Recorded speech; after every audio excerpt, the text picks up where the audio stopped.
Hey friends, welcome back to my channel. It's spooky season. Can you see? I'm here today with an unpopular opinion. The most controversial of opinions. I love spooky season. If you can't tell, my house is always spooky. Sometimes I'm even a fake goth. You see? I got my spooky nails on. They won't load.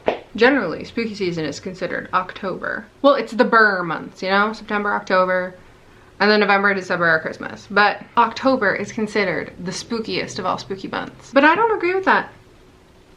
October is awesome. October is spooky, but it's like gimmicky spooky, if you know what I mean. October is spooky in the way that faces carved on pumpkins are spooky, or cute little bats are spooky, or dancing skeletons are spooky. But September is an underrated month. September is where it's at. September is when everything starts to die and decay.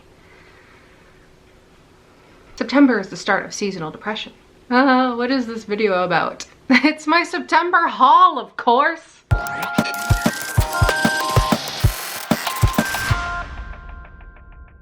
The reason I'm making all these arguments about how September is the actual spooky month is mostly to justify all of the horror books that I accumulated during the month of September. Does anyone else have trouble with the word horror? I feel like when I say it on video, it sounds like I'm just saying horror. All these horror books. Horror books. Yeah, I bought a lot of books this month. Shocking. And most of them are spooky. If you remember last month, I actually didn't get any book of the month subscription books this month. Yay! Good job, me. So we don't have that portion of the video to film. We just have the rest of the books.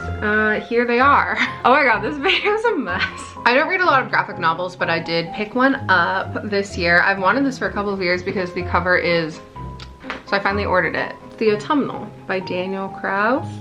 It's a little disturbing. This doesn't actually happen to this child in this graphic novel. I'll let you know. I really enjoyed this. I already read it. It's a really quick read, centers around the fall equinox, which is in September.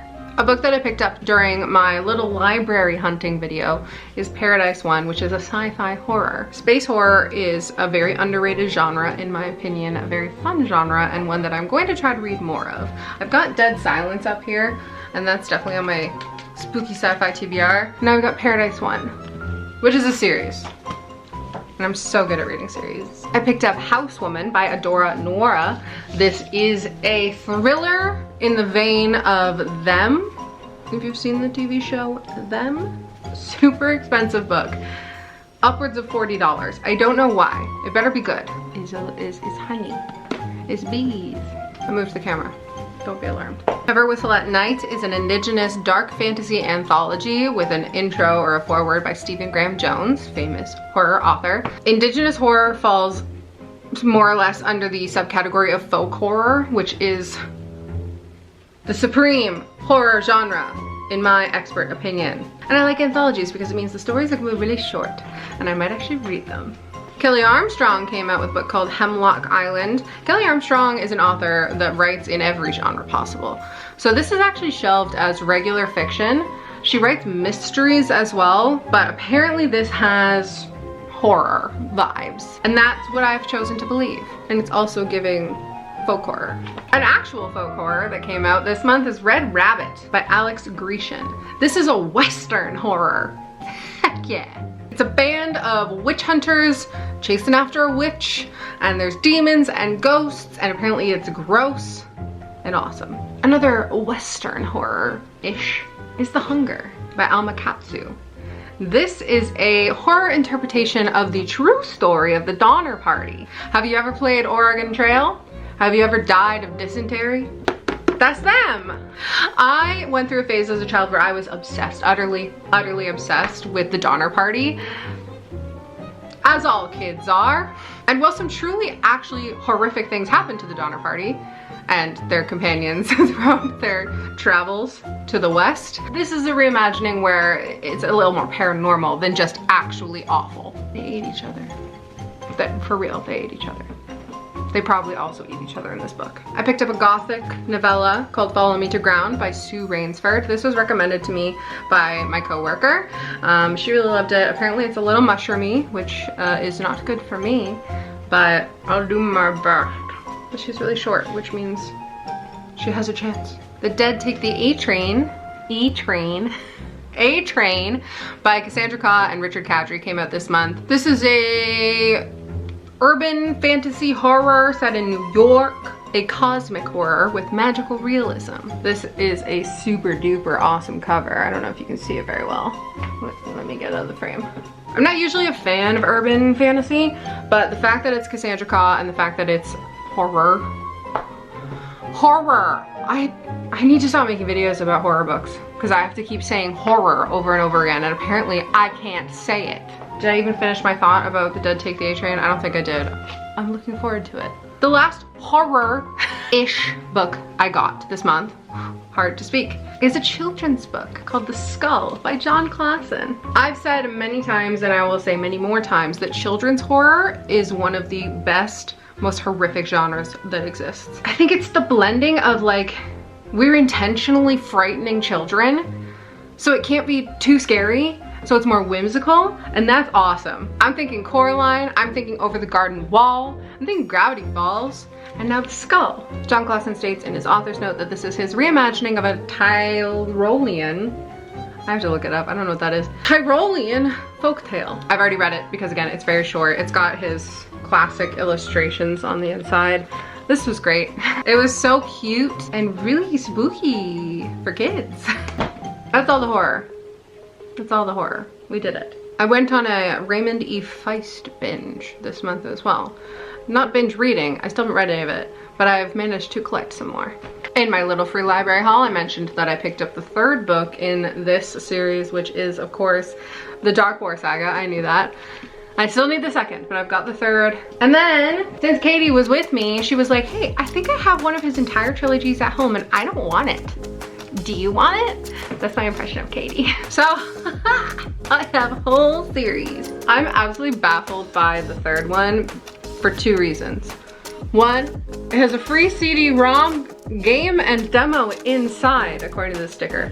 It obviously does not, but when I went to go look for it, it should have been there. And then I discovered that it has two dust jackets and they're the same. So I don't know what that's about, but there's no CD-ROM or game demo and I'm sad. I want my money back. Also, you saw in that video that I picked up The Nature of Middle-earth. I have a number of this specific collection. They're not down here, they're upstairs. But it was cool to add to it. As far as sci-fi and fantasy go, I also picked up The Jasad Heir by Sarah Hashem. I've not heard a lot about this. I know there's a very pretty like Illumicrate edition going around. I think it's Illumicrate. I just have the regular one here. It is Egyptian inspired, which I know we're like, oh, ancient Egypt, that's been done. But not really. Not properly in a fantasy setting. So, cool.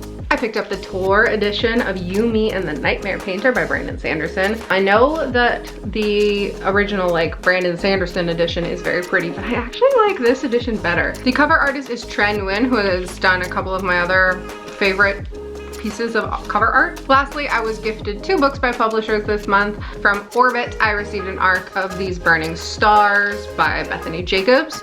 This is a sci-fi adventure. It's out in October this year. I haven't read it yet. I will. Thank you, Orbit. And then Head of Zeus through K Publicity gave me a copy of The Words of Kings and Prophets by Shauna Lawless, which is the sequel to The Children of Gods and Fighting Men, which I read earlier this year and rated 5+ stars. It was so good, you guys. Irish and Viking mythology come together in one of the best like political scheming books I've read in a very long time. And I've heard that this one is just as good. Hi, it's me, but 6 hours later. I'm back because since filming the video, I have gained 3 more books. If you follow me on Instagram or if you follow the store that I work at on Instagram, you'll know that we had Melissa Blair, the author of A Broken Blade, in today for signing. And I got my copy signed and picked up the sequel, A Shadow Crown, to also have signed. I also went to the Paris Witch Market tonight because I was feeling spooky. And I decided to go for one of their blind date with books. Mostly I honestly bought this for the cute packaging. So on the outside it said, it got a Goodreads Choice Award nominee for Best Horror in 2020. Could you solve an unspeakable crime that defied all earthly explanations? I tried not to rip the bag, but I failed. It turned out to be this. I've never heard of this. The Hollow Ones by Guillermo del Toro, cool, and Chuck Hogan. It's the Blackwood Tapes Volume 1. It sounds like crime, but it's listed as horror and it talks about paranormal stuff. The very last one I got is not a book. It is an audiobook that was gifted to me by Adam R. Bishop. He's the author of A Sea of Cinders, which is book 1 of The Voice of No Quarter, and you can find him on Instagram as The Voice of No Quarter.